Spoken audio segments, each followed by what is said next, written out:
우리는 지난주일부터 예수로 살아나기 위하여 무엇을 실천해야 할 것인가 라는 것을 말씀을 통해 나누고자 했습니다.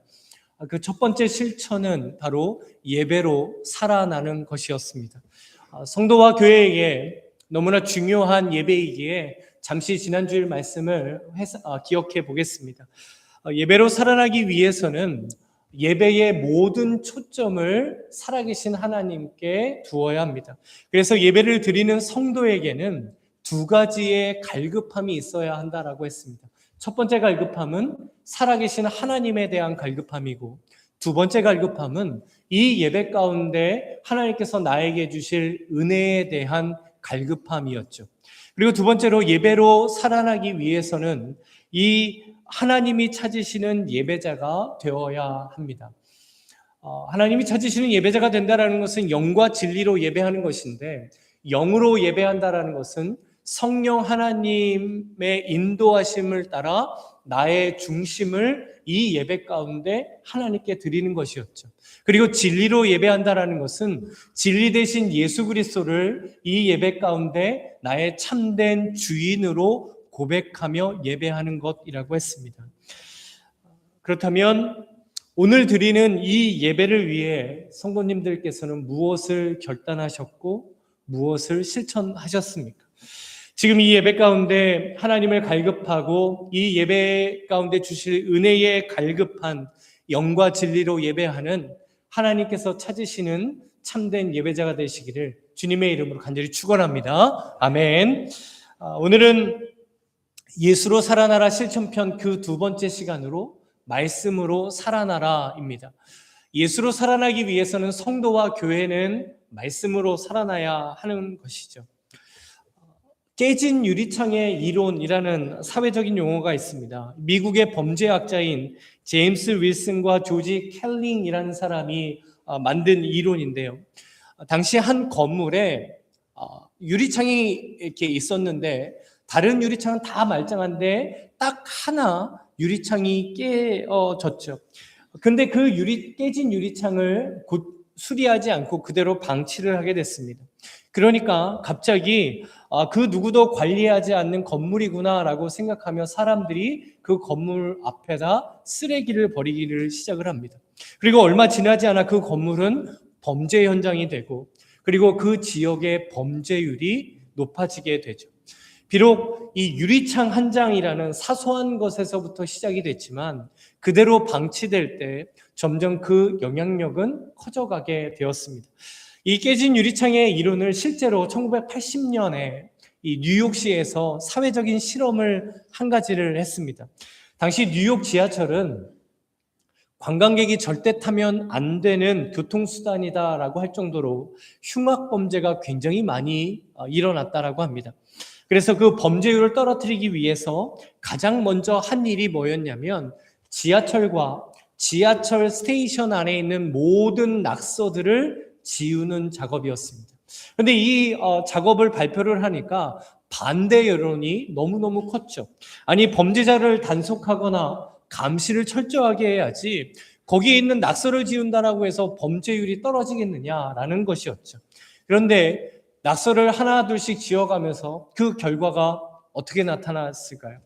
낙서가 없어지면서 범죄율이 떨어지기를 시작을 했고, 결과적으로 모든 낙서를 지우자 그 뉴욕 지하철의 범죄율이 무려 75%나 떨어졌다라고 합니다. 우리의 신앙생활에서도 무너지고 허물어진 곳이 있다면 그대로 방치해 두어서는 안 됩니다. 예수로 살아나는 것도 뭔가 대단하고 거창한 것에서부터 시작되는 것이 아니죠. 뭔가 하나님이 보시기에 참 위대해 보이는 그런 일들을 해야지 우리가 예수로 살아나는 것이 아닙니다. 비록 사소한 것처럼 느껴지더라도 깨진 유리창 하나를 바꾸는 것에서부터 시작이 되는 것이죠.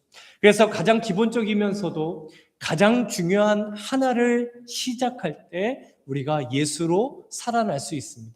그것이 바로 말씀으로 살아나는 것입니다.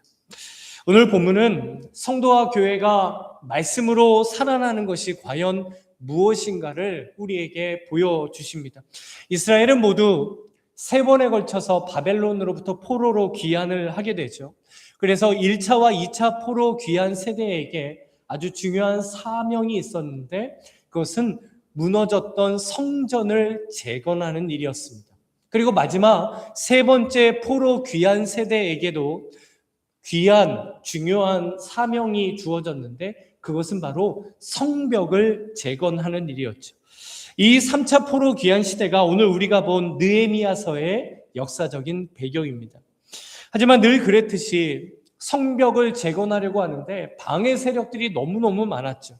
심지어 그때 당시에는 이스라엘 백성들의 지도자들이 그 방해 세력과 내통을 합니다. 심지어 그 방해 세력들을 옹호하고 지지까지 하게 되죠. 그러나 느헤미야는 하나님의 능력을 의지하며 하나님께 엎드려 기도하며 모든 백성들과 힘을 모아서 52일 만에 성벽을 완공하게 됩니다. 이렇게 성전도 세워지고 성벽도 세워지니 뭔가 안정된 것 같고 뭔가 이룬 것 같았죠. 그런데 그 성전과 성벽이라는 건축물을 다시 세웠다라고 해서 이스라엘이 하나님 나라로 다시 회복되는 것은 아니었습니다. 그렇기 때문에 이스라엘 백성들에게는 반드시 하나님의 백성으로서 다시 살아나는 영적인 회복이 필요했던 것이죠. 그런데 만약 성전과 성벽이라는 그럴듯한 건축물만을 세워놓고 영적인 회복이 일어나지 않았다면 오히려 그들은 우리의 업적으로, 우리의 힘으로, 우리의 지혜로 이것을 세웠구나라고 하면서 하나님 앞에서 더 교만했을 것이고 하나님과 더 멀어지게 되었을 것입니다.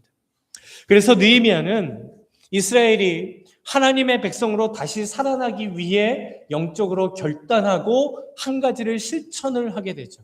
그러면 그들이 다시 살아나기 위해서 무엇으로 결단하고 실천을 했겠습니까? 바로 하나님의 말씀이었습니다. 우리 1절 말씀을 다시 한번 보시면 이스라엘 자손이 자기들의 성읍에 거주하였더니 7째 달에 이르러 모든 백성이 일제히 수문 앞 광장에 모여 학사 에스라에게 여호와께서 이스라엘에게 명령하신 모세의 율법책을 가져오기를 청하매 이스라엘 백성들을 수문 앞 광장으로 모두 모이게 했습니다. 그리고 에스라에게는 율법책을 가져오게 했죠. 여기서 이 모세의 율법책이라는 것은 모세가 기록한 창세기, 출애굽기, 레위기, 민수기, 신명기 이 모세오경을 가리킵니다. 그런데 이 모세의 율법책에 대해서 오늘 본문에 보면 아주 중요한 표현 한 가지를 해주시죠. 그것은 뭐냐면 여호와께서 이스라엘에게 명령하신 모세의 율법책이라고 하십니다. 지금 무엇을 강조하시는 걸까요? 이제 에스라가 모든 이스라엘 백성들 앞에서 낭독하게 될 그 말씀은 하나님께서 이스라엘 백성에게 주신 말씀, 그러니까 하나님의 말씀이라는 것을 강조하고 있습니다. 이제 에스라가 이스라엘 백성들 앞에서 그 하나님의 말씀을 낭독하게 되죠. 그렇다면 그 하나님의 말씀을 통해 그들은 어떻게 살아날 수 있었을까요? 이 시대 우리는 하나님의 말씀을 통해 어떻게 살아나겠습니까? 과연 그리스도인 된 우리들이 하나님의 말씀으로 살아난다는 것은 과연 어떤 것일까요? 첫 번째로 말씀으로 살아난다는 것은 살아계신 하나님의 말씀을 통하여 하나님을 향한 간절함을 우리가 회복하는 것입니다. 에스라가요, 낭독하는 그 하나님의 말씀을 듣고 있는 이스라엘 백성들의 모습이 이렇게 나옵니다. 우리 3절 말씀을 보시면 수문 앞 광장에서 새벽부터 정오까지 남자나 여자나 알아들 만한 모든 사람 앞에서 읽음에 뭇 백성이 그 율법책에 귀를 기울였는데 새벽부터 정오까지 그러니까 약 6시간 정도 하나님의 말씀을 읽었습니다. 그리고 5절 말씀에 보면 심지어 그들은 하나님의 말씀을 읽을 때 일어나서 그 하나님의 말씀을 들었습니다.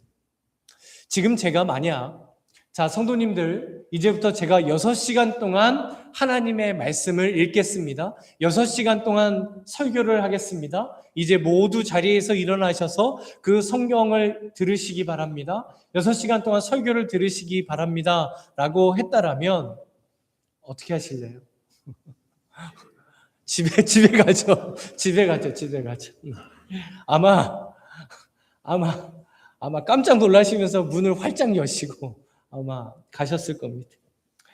제가 만약 6시간 동안 일어나서 하나님 말씀 들으라 해도 선뜻 그 자리에 서 있기가 어려울 것 같습니다. 그런데 오늘 이스라엘 백성들의 모습은 어땠죠?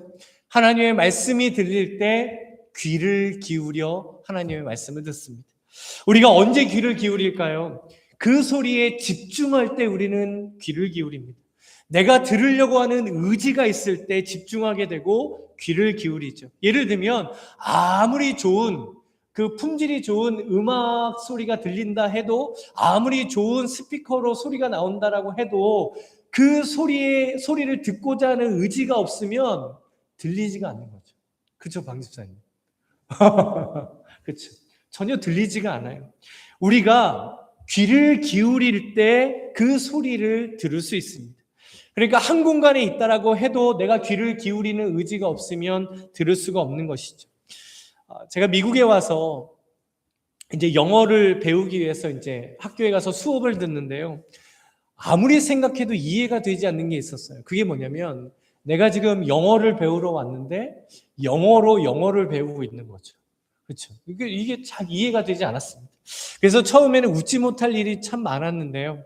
처음에는 영어가 익숙하지 않고 잘 들리지 않으니까 숙제를 하는 일에 굉장히 이렇게 어렵고 또 시간도 많이 걸렸습니다. 제가 이렇게 말씀드리니까 지금 굉장히 영어에 익숙하고 잘하는 것 같은데 그렇지 않죠. 근데 어느 날 늦게까지 이렇게 막 힘들게 막 이렇게 숙제를 겨우겨우 끝냈습니다. 그리고 이제 나름 뿌듯한 마음으로 다음날 학교를 갔는데요. 정말 허무하고 허탈하고 낙심되고 좌절하는 일이 있었어요. 그게 뭐냐면 그 전날 선생님이 이제까지 숙제하느라 고생했으니까 내일은 숙제하지 말고 하루 정도는 쉬라고 그렇게 얘기를 한 거예요. 근데 저는 어떻게 알아들었냐면 숙제를 더 열심히 하라고 하는구나. 그래서 더 열심히 저 혼자 이제 숙제를 해간 거죠. 이런 상황은 귀를 기울여도 들리지 않는 상황이었습니다. 하지만 지금 이스라엘 백성들이 하나님의 말씀을 들을 때는 귀를 기울여도 듣지 못하는 그런 상황은 아니죠. 오늘 본문에 보면 알아들을 만한 남녀노소가 그 자리에서 하나님의 말씀을 듣고 있습니다. 그렇다면 새벽부터 정오까지 6시간 동안 남녀노소 불문하고 모든 이들이 일어나서 그리고 그 말씀에 귀를 기울이며 하나님의 말씀을 들었다라는 것은 지금 무엇을 우리에게 보여주시는 것일까요? 그들이 온 마음과 뜻과 힘을 다하여 정신을 집중하여 하나님의 말씀을 듣고 있다라는 겁니다. 말씀을 들을 때 이 말씀을 통하여 내가 더 깊이 하나님을 경험하기를 원하고, 말씀을 들을 때 그 말씀 안에 있는 하나님의 뜻을 깨닫기를 내가 간절히 원하고, 이 말씀을 통하여 내가 하나님께 더 가까이 가기를 원하는 그 간절함이 이스라엘 백성들 안에 일어나게 된 것이죠. 그래서 그 간절함의 모습이 6절에 이렇게 나타납니다. 우리 6절 말씀을 함께 읽어보겠습니다. 우리 함께 읽죠. 에스라가 위대하신 하나님 여호와를 송축하며 모든 백성이 손을 들고 아멘 아멘 하고 응답하고 몸을 굽혀 얼굴을 땅에 대고 여호와께 경배하니라. 아멘. 지금 그들이요 하나님을 송축하며 아멘 아멘이라고 응답을 합니다. 그러면서 자기의 몸을 굽혀 얼굴을 땅에 대죠. 이 장면은 말씀으로 살아나는 것을 시각적으로 우리에게 보여주시는 겁니다. 먼저 그들이 말씀을 들으며 아멘 아멘이라고 입술로 고백을 합니다. 그리고 몸을 굽혀 얼굴을 땅에 대죠. 이런 행동은 자신을 극도로 낮추는 행위였고 자기 앞에 있는 상대방을 극도로 지극히 높여주는 그런 행동이었습니다. 그러니까 그들은 하나님의 말씀을 통해서 말하는 것에서부터 삶의 행동까지 하나님을 경배하고 있는 것이죠. 우리가 말씀으로 살아난다라는 것은 하나님의 말씀을 들을 때 아멘, 아멘이라고 응답하는 것입니다. 하나님의 말씀을 아멘으로 받는 것이죠. 그렇다면 제가 한 가지 중요한 질문 한 가지를 드리겠습니다. 아멘의 뜻이 뭘까요?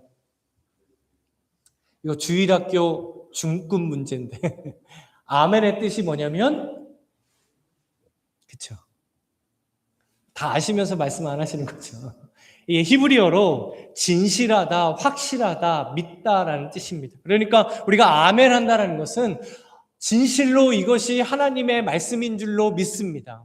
진실로 하나님께서 이 말씀으로 역사하실 줄 믿습니다. 라고 우리가 고백하는 것이 아멘입니다. 하나님께서 주신 이 말씀이 진정으로 하나님의 말씀인 줄을 내가 믿고 이 말씀을 통하여 하나님께서 역사하실 줄로 내가 믿을 때 우리는 아멘, 아멘이라고 할 수 있는 것이죠. 결국 우리가 말씀으로 살아나면 우리들의 입술에 아멘이 많아지게 되죠. 설교를 들을 때에도, 말씀을 읽을 때에도, 기도를 할 때에도, 그리고 곡조가 있는 말씀인 찬송을 부를 때에도 그 가운데 우리의 입술 가운데 아멘이 많아지는 겁니다. 그런데 우리가 말씀으로 살아나지 못하면 우리들의 입술이 닫히게 되죠. 아멘이 나오지 않습니다. 그렇기 때문에 아멘은 하나님을 향한 우리의 믿음의 고백이요, 우리의 믿음의 반응이 됩니다. 말씀을 통해서 내가 하나님을 더욱더 간절히 알기 원합니다. 하나님, 이 말씀을 통하여 내가 하나님께서 주신 하나님의 뜻을 알기 원합니다. 내가 이 말씀을 통하여 하나님께로 더 가까이 나아가기를 원합니다. 라고 하는 이 믿음의 반응이 바로 아멘이라는 것이죠.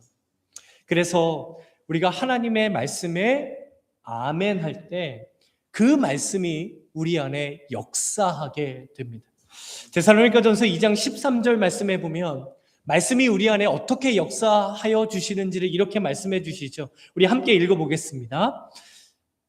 그렇죠. 오늘은 제가 특별히 말씀을 읽어드리도록 하겠습니다. 약간의 착오가 있어서 준비가 안 됐는데 제가 읽어드릴 테니 수문학 광장에 있는 백성들이 말씀을 듣듯이 한번 들으시기 바랍니다. 이러므로 우리가 하나님께 끊임없이 감사함은 너희가 우리에게 들은 바 하나님의 말씀을 받을 때에 사람의 말로 받지 아니하고 하나님의 말씀으로 받음이니 진실로 그러하도다. 이 말씀이 또한 너희 믿는 자 가운데서 역사하느니라. 아멘. 그러니까 우리가 말씀에 아멘 할 때 아멘하는 성도 안에 말씀이 역사한다라는 것이죠.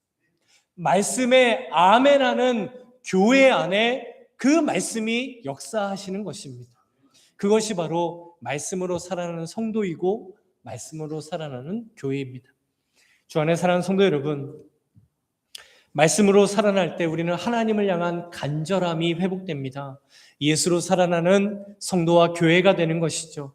우리가 말씀에 아멘하고 말씀이 역사하시는, 말씀이 살아나는 그런 성도님들과 우리 교회 되기를 간절히 주님의 이름으로 소망합니다. 그리고 두 번째로 우리가 말씀으로 살아난다는 것은 죄를 깨닫고 회개하는 것입니다. 8절 말씀해 보시면 하나님의 율법책을 낭독하고 그 뜻을 해석하여 백성에게 그 낭독하는 것을 다 깨닫게 하니라고 하죠. 에스라가 하나님의 말씀을 낭독한 후에 레위 지파들이 그 말씀 안에 있는 하나님의 뜻을 백성들로 하여금 깨닫게 하였습니다. 그렇다면 그들이 하나님의 말씀을 듣고 말씀 안에 있는 하나님의 뜻을 깨닫게 되었을 때 그들 안에 어떤 일이 일어나게 되었을까요? 9절 말씀에 보면 백성이 율법의 말씀을 듣고 다 우는지라라고 하십니다. 그들은 말씀을 듣고 울었습니다. 하나님의 뜻을 깨닫고 울었죠. 여기서 울다라는 원어적인 동사의 형태를 보면 내가 한 번, 두 번 울고 끊친 것이 아니라 계속해서 흐느끼며 눈물을 짓고 있는 상황을 나타내고 있습니다. 그렇다면 그들은 말씀을 들었을 때 그 말씀 안에 있는 하나님의 뜻을 깨닫게 되었을 때 왜 울었을까요? 왜 계속해서 눈물을 지었겠습니까? 자신들 안에 있는 죄 때문에 울지 않고서는 견딜 수 없었기 때문입니다. 자신의 죄를 회개하며 지금 하나님 앞에 회개하고 있는 것이죠. 이전에는 전혀 보지 못했던 자신들 안에 있던 죄를 깨달았던 것이고 이전에는 아무렇지도 않았던 것인데 이제는 가슴을 치며 내가 아파해야 할 죄라는 것을 그들이 깨달았기 때문입니다. 말씀은 성도에게 영적인 거울이 됩니다. 지금 내가 하나님 앞에 어떤 모습으로 서 있는지, 지금 나의 영적인 상태가 어떤지를 그대로 있는 모습 그대로 보여주는 것이 바로 말씀인 것이죠. 그렇기 때문에 그 말씀을 통하여 우리에게는요, 내 안에 있는 하나님의 은혜를 보게 합니다. 그리고 동시에 말씀은 내 안에 있는 죄도 보게 하는 것이죠. 그런데 우리가 말씀을 가까이 하지 않는다면 영적으로 어두워지게 되고 지금 내 영적인 상태를 전혀 알 수 없게 되는 것이죠.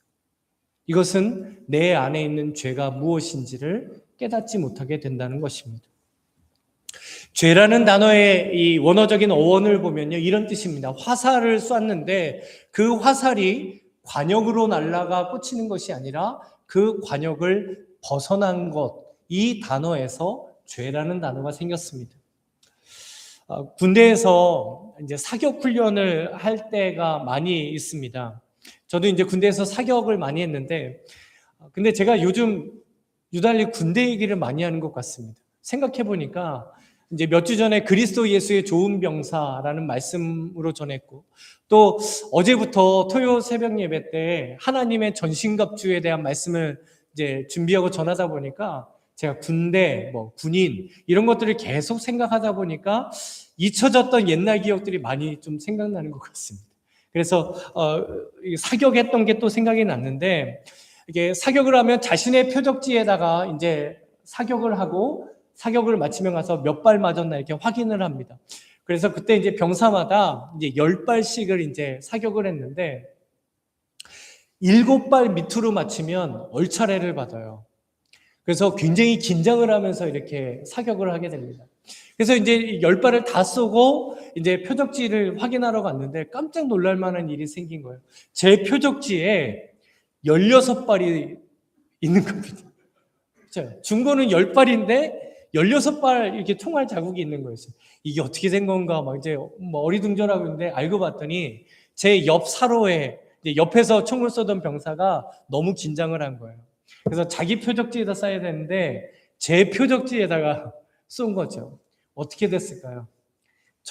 제 생각은 제가 6발 못 쏜 것 같은데 저는 통과. 그 옆에 있는 병사는 엄청 얼차례를 받은 기억이 납니다. 그렇다면 죄라는 것이 왜 화살이 관역을 벗어나다라는 이런 단어에서 생겨나게 된 것일까요? 죄는 하나님에게서 벗어나는 것이기 때문에 그렇습니다. 그래서 회개라는 것은 하나님께로 다시 돌아오는 것을 의미하죠. 말씀으로 살아난다는 것은 내 안에 있는 죄를 깨닫고 회개하며 하나님께 돌아오는 것입니다. 그래서 회개는 하나님께서 우리에게 주신 놀라운 은혜의 통로이죠. 왜냐하면 그 나의 죄를 깨닫고 회개를 함을 통하여서 하나님께서 우리를 거룩하게 만드시기 원하시기 때문입니다. 진정한 회개는 그래서 말씀을 통해 이루어지게 됩니다. 우리가 말씀 앞에 설 때 내 안에 있는 죄를 진정으로 깨닫게 되죠. 그렇기 때문에 우리는 그 회개를 통해 예수로 살아날 수 있게 됩니다. 주님 안에 사랑하는 성도 여러분, 하나님의 말씀은요, 우리를 깨트립니다. 하나님의 말씀 앞에 서면 우리의 자아가 산산이 깨어지게 됩니다. 그래서 그 말씀의 역사에 대해서 히브리서 4장 12절에서 이렇게 말씀해 주셨죠. 우리 함께 읽어보겠습니다. 말씀을 잘 들어보시기 바랍니다. 하나님의 말씀은 살아있고 활력이 있어 좌우에 날선 어떤 검보다도 예리하여 혼과 영과 및 관절과 골수를 찔러 쪼개기까지 하며 또 마음의 생각과 뜻을 판단하나니. 말씀이 우리의 혼과 영과 골수와 관절까지, 그러니까 우리의 모든 곳을 찌르시고 쪼개신다라고 합니다. 어느 정도 안 아프게 찌르고 쪼개는 것이 아니라 좌우에 날선 예리한 검처럼 우리를 찌르시고 우리를 쪼개신다라고 하죠. 왜냐하면 내가 말씀으로 그렇게 깨어져야지만, 내가 말씀으로 날선 검과 같은 그 말씀으로 찔림을 받아야지만, 쪼개져야지만 내 안에 있는 죄를 깨달을 수 있기 때문에 그렇습니다. 그리고 회개하고 다시 거룩한 그리스도의 사람으로 살아날 수 있기에 하나님께서는 말씀으로 우리를 찌르시고 쪼개시기까지 하는 것이죠. 그래서 말씀으로 살아나면 우리는 내 안에 있는 죄를 여과 없이 있는 그대로 보게 하십니다.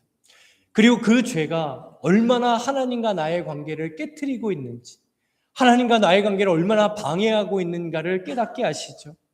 그래서 내 안에 있는 죄 때문에 나를 사랑하시는 하나님께서 얼마나 아파하고 계시는가를 느끼게 하는 것이 말씀의 역사입니다. 그래서 우리가 말씀으로 살아나면 죄를 미워하는 마음이 생겨요. 말씀으로 살아나면 그래, 내가 이 죄와 한번 싸워봐야겠다라는 마음이 우리 안에 일어나게 되는 것이죠. 주님 안에 사는 성도 여러분, 말씀을 통해 이렇게 죄를 깨닫게 되면 우리는 놀라운 은혜 앞에 서게 됩니다. 그 은혜가 뭘까요? 나 같은 죄인까지도 사랑하시고 용서해 주신 예수 그리스도의 십자가의 은혜 앞에 서게 되는 것이죠. 그래서 예수의 은혜에 힘입어 우리는 회개의 자리에 나아갈 수 있고 그 예수님의 십자가의 공로 때문에 우리는 다시 한번 하나님 아버지께로 담대하게 나아갈 수 있는 것입니다. 말씀으로 내가 깨어지면 내가 예수로 살아날 수 있습니다. 그러나 말씀으로 내가 깨어지지 않으면 예수로 살아날 수 없습니다. 이 시간 성령님께서 말씀을 통하여 역사해 주셔서 내 안에 있는 죄를 깨닫게 하시고 그 죄를 회개하게 하셔서 말씀으로 살아나게 하시기를 주님의 이름으로 간절히 소망합니다. 아멘. 그리고 세 번째로 말씀으로 살아난다는 것은 하나님으로 인해 기뻐하는 신앙이 되는 것입니다. 백성들이요, 말씀을 듣고 회개하며 울고 있었습니다. 그런데 오늘 본문에 보면 갑작스러운 분위기의 반전이 일어나죠. 우리 9절 말씀을 다시 보시면 백성이 율법의 말씀을 듣고 다 우는지라 총독 느헤미야와 제사장 겸 학사 에스라와 백성을 가르치는 레위 사람들이 모든 백성에게 이르기를 오늘은 너희 하나님 여호와의 성일이니 슬퍼하지 말며 울지 말라 하고 느헤미야와 에스라와 레위 사람들이요 울고 있는 백성들을 향해서 슬퍼하지 말라, 더 이상 울지 말라라고 합니다. 참 이상하지 않나요? 그래 너희들 너희 죄 때문에 엎드려서 회개하는 거 잘한다. 계속해서 회개하고 하나님 앞에 엎드려라. 이렇게 해야 될 것 같은데 지금 그들에게 울지 말라, 더 이상 슬퍼하지 말라라고 합니다. 왜 그랬을까요? 이것은 그들이 하고 있는 회개를 중단시키는 것이 아니라 너희들이 말씀으로 살아났을 때 최종 목표가 무엇인가를 알려주기 위해서였습니다. 그 최종 목표가 바로 10절 말씀인데요. 우리 10절 말씀을 함께 읽어보겠습니다.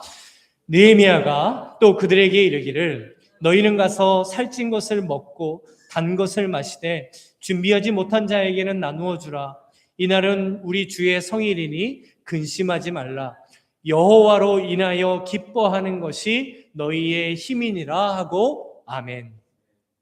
느헤미야는요 근심하지 말고 주의 성일이니 하나님의 날이니 여호와로 인하여 기뻐하라 라고 하십니다. 하나님의 뜻을 통해 자신의 죄를 깨닫고 회개했다라면 이제는 너희가 하나님으로 인하여 기뻐하라 라고 하십니다. 지금 성전을 재건하고 성벽을 재건한 것 때문에 기뻐하는 것이 아니라 그 성벽과 성전을 재건하도록 하신 하나님을 인하여 너희가 기뻐하라. 너희의 죄를 깨닫게 하시고 그 죄를 용서해 주시고 다시 너희를 하나님의 백성으로 살려주시는 하나님으로 인하여 기뻐하라라고 말씀하시는 것이죠. 결국 말씀으로 성도와 교회가 살아나면 우리가 무엇을 통하여 기뻐해야 하는가를 오늘 우리에게 말씀해 주십니다. 그것은 바로 하나님으로 인하여 기뻐하는 사람이 말씀으로 살아난 성도입니다. 그리고 하나님으로 인하여 기뻐하는 공동체가 바로 말씀으로 살아난 교회라는 것이죠. 그래서 10절 마지막 부분에 보면 여호와로 인하여 기뻐하는 것이 너희의 힘이니라 라고 말씀하십니다. 이게 어떤 말씀의 뜻이겠습니까? 힘이라는 것은요, 이 원어적인 뜻을 보면 능력, 힘이라는 뜻도 있지만 피난처, 산성이라는 뜻이 있습니다. 그래서 하나님이 우리의 피난처가 되시고 하나님이 나의 산성이 되시기에 너는 그 하나님을 인하여 기뻐하라 라는 말씀인 것이죠. 주님 안에 사랑하는 성도 여러분, 우리가 말씀으로 살아나면 다른 것 때문에 기뻐지는 것이 아니라 하나님 때문에 기뻐하는 성도가 됩니다. 하나님께서 행하신 어떤 일, 하나님께서 나에게 주신 어떤 결과 때문이 아니라 내가 믿고 내가 의지하고 나의 피난처와 나의 산성이 되시고 그리고 내가 사랑하는 그 하나님 때문에 기뻐하게 되는 것이죠. 그렇기 때문에 말씀을 가까이 하고 말씀의 은혜를 누리고 말씀에 순종하게 될 때 진정한 신앙의 기쁨을 우리는 누리게 되는 것입니다. 우리가 신앙의 기쁨을 다른 데에서 찾으려고 해서는 안 됩니다. 다른 것으로 신앙생활 가운데 나의 기쁨을 찾으려고 해서도 안 됩니다. 만약 하나님이 아닌 다른 것들에서 기쁨을 찾으려고 한다면 어떻게 될까요? 그 일이 안 되면, 그 관계가 힘들어지면, 그 문제가 해결이 되지 않으면 기쁨이 없어요. 신앙생활을 하는데도요, 전혀 기쁘지가 않습니다. 그런데 성도와 교회의 진정한 기쁨은 그런 것들로 인한 기쁨이 아니라 바로 하나님으로 인하여 기뻐하는 것이라고 오늘 우리에게 말씀해 주십니다. 이렇게 하나님을 기뻐하는 성도와 교회는 그렇기 때문에 비록 환경과 조건이 힘들고 문제가 있고 어려움이 있지만 나의 피난처가 되시고 나의 산성이 되시는 나의 하나님을 통하여 기뻐하는 것이죠. 그것이 바로 예수로 살아나는 것입니다. 이렇게 말씀으로 살아나 하나님으로 인한 기쁨을 누리시는 우리 사랑하는 성도님들 되시기를 간절히 소망합니다. 주 안에 사랑하는 성도 여러분, 그래서 우리가 예수로 살아나기 위해서는요, 반드시 우리의 말씀 생활이 회복되어져야 합니다. 가장 먼저 나 자신이 말씀의 역사와 능력과 기쁨을 누려야 합니다. 그런데 그 말씀의 은혜가요, 나 자신에게만 머물러 있는 것이 아닙니다.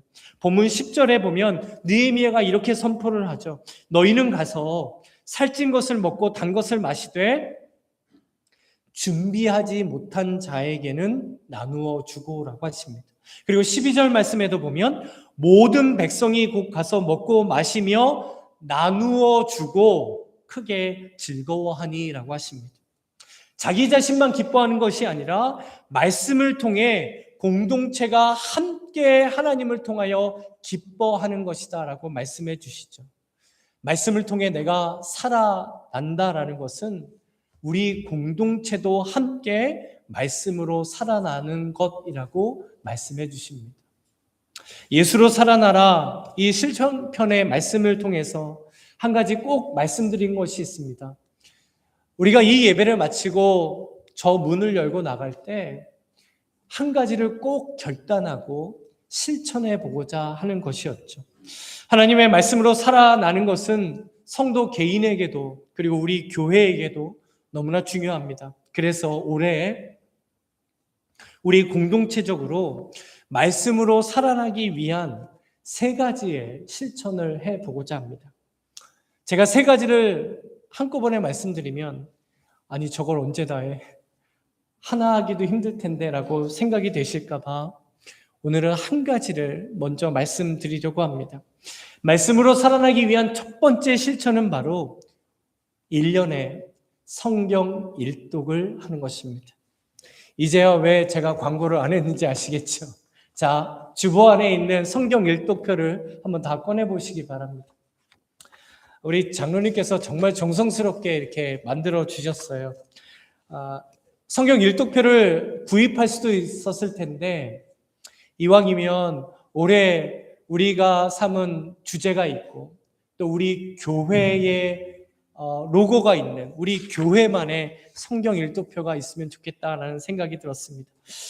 성경 일독표를 보시면 이름을 적으실 수 있고 또 안쪽을 보시면 성경 66권의 장수가 있습니다. 그래서 올해 읽으셨던 1월 1일부터 읽으셨던 성경을 이렇게 다 마킹을 해 주시면 됩니다. 그리고 다 읽으시면 이제 그 성경 일독표를 교회에 내주시면 됩니다. 그러면 이제 그만 보셔도 됩니다. 할렐루야.